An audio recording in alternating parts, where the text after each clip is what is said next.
ငူးဝါတယောက်လမ်းလျှောက်ပြီးတော့ကျောင်းကိုသွားနေပါတယ်ငါဒီနေ့တော့ကျောင်းကနောက်ကျနေပြီဘယ်လိုလုပ်ရမလဲ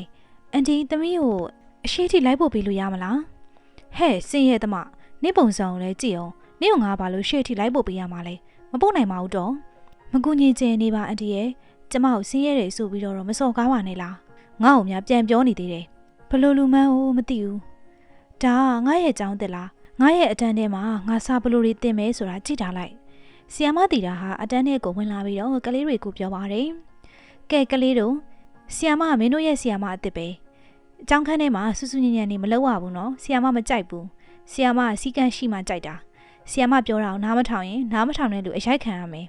အမလီငါတို့ရဲ့ဆီယာမစူးလိုက်တာတခြားဆီယာမတွေနဲ့လည်းမတူဟုတ်တယ်နော်ငါတို့အပြစ်မလုပ်ထားရင်တော့မရိုက်လောက်ပါဘူးလေ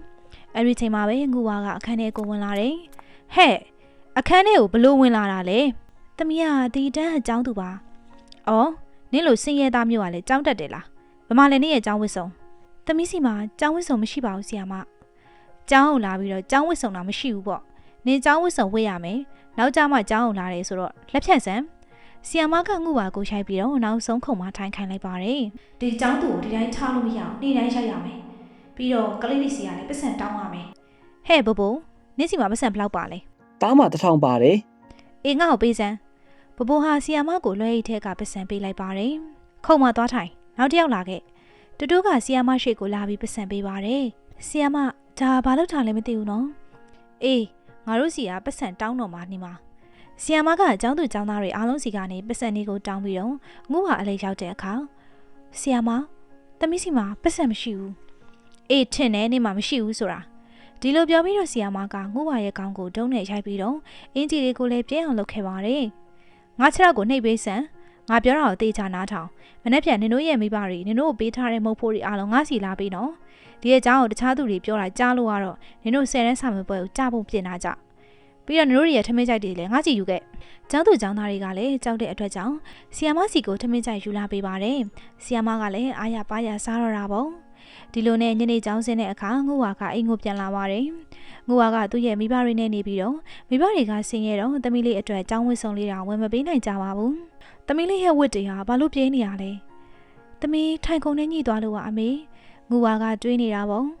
ဆီယာမအရန်ဆိုးတဲ့အကြောင်းအမေတို့ကိုပြောပြလို့မဖြစ်ဘူးမဟုတ်ရင်ဆီယာမကဆယ်တန်းချပြစ်လိုက်မယ်နောက်တစ်ရက်မှာငိုဝါဟာကျောင်းကိုဝတ်ဆောင်ဝတ်မလာတဲ့အတွက်ဆီယာမကထက်ရိုက်ပြီးတော့ခြေထောက်တွေကိုနှိပ်ခိုင်းကကျောင်းသားတွေစီကလည်းပတ်စံတောင်းပြီးထမင်းတွေလည်းယူစားပါတယ်ဒီနေ့တော့ငါ2000မရပါလားဘာပဲဖြစ်ဖြစ်စီဖိုးတော့ရတာပေါ့လေ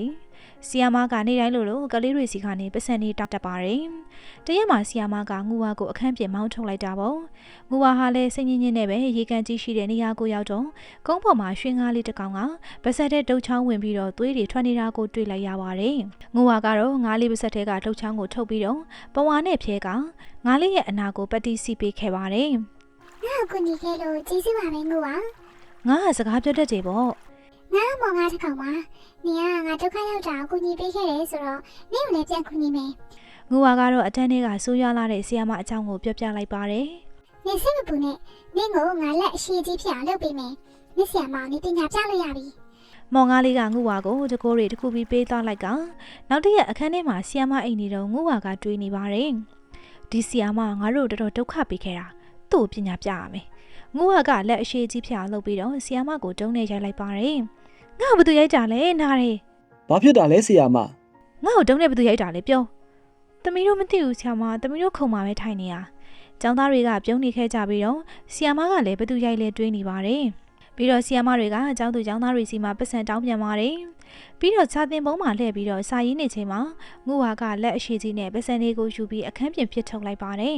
ဆီယာမခုံကိုကြည့်လိုက်တဲ့အခါငါပတ်စံဘဲကိုရောက်သွားတယ်ဘသူယူသွားတယ်သမီးတို့မယူဆီယာမနင်တို့ငါ့ကိုလာနောက်နေကြလားနင်တို့စီမှာပတ်စံရှိတယ်ငါတွေ့လို့ကနင်တို့တေးပြီးသားမှတ်နော်ဆီယာမကကလေးတွေကိုစစ်ပေးမယ်လေပတ်စံမတွေ့ပါဘူးပတ်စံနေပဲရောက်ကုန်တာလေဆီယာမလည်းစိတ်ညစ်ညစ်နဲ့ပဲအကြောင်းသူတွေရဲ့ထမင်းချိုက်တွေကိုယူစားပြန်ပါတယ်ကလေးတွေစီကထမင်းချိုက်ကိုစားကျင်သေးရပဲငူဝါကနေရမ်းမှာကတ်နေတဲ့အိမ်မြောင်ကိုဆီယာမစားနေတဲ့ထမင်းပကံနဲ့ထည့်လိုက်ပြီးတော့လက်ကိုပြန်ဆုပ်လိုက်ပါတယ်ဟမ်အိမ်မြောင်ပါတဲ့ထမင်းငါစားမိပြီဆီယာမကအခန်းထဲကထွက်ပြေးသွားပါတယ်ငူဝါနင်ဘယ်လိုလုပ်လိုက်တာလ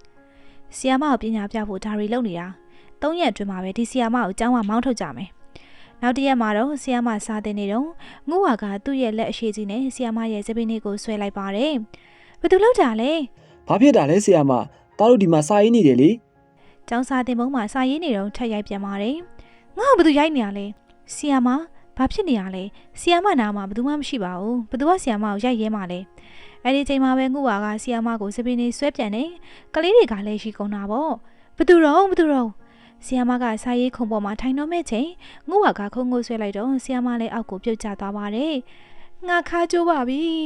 ဆီယာမနေမကောင်းချင်နေနော်ဘယ်လိုဖြစ်တာလဲငါချက်တော့ကျိုးပါပြီအခန်းထဲမှာတရေရှိတယ်ဆီယာမအခန်းထဲကထွက်ပြေးသွားတော့ကျောင်းသူကျောင်းသားတွေလည်းအပြင်ကိုထွက်လာပါတယ်နေလောက်တာအယမ်းမိုက်တယ်နေကဘယ်လိုဖြစ်ပြီးတော့လက်ရှည်ကြီးဖြစ်သွားရတာလဲဆီယာမကိုပညာပြဖို့အတွက်လေအဲဒီနောက်ပိုင်းမှာတော့ဆီယာမအတီးရာကလည်းကျောင်းကိုပြောင်းသွားခဲ့ပါတယ်အခုတော့ငူဝါဟာလည်းအထက်ထဲမှာဆရာကောင်းတစ်ယောက်ရောက်လာပြီးတော့ကလေးတွေကိုတေချာလေးစာသင်ကြားပေးခဲ့တာပေါ့ဟုတ်ကဲ့ပါပရိသတ်များရှင်ကျမတို့ရဲ့ channel လေးကနေပုံမြင်ကောင်းများစွာကိုနေ့စဉ်တင်ဆက်ပေးလျက်ရှိပါတယ်နားဆင်ပေးခဲ့ကြတဲ့ပရိသတ်များအားလုံးကိုကျေးဇူးတင်ရှိပါတယ်ရှင်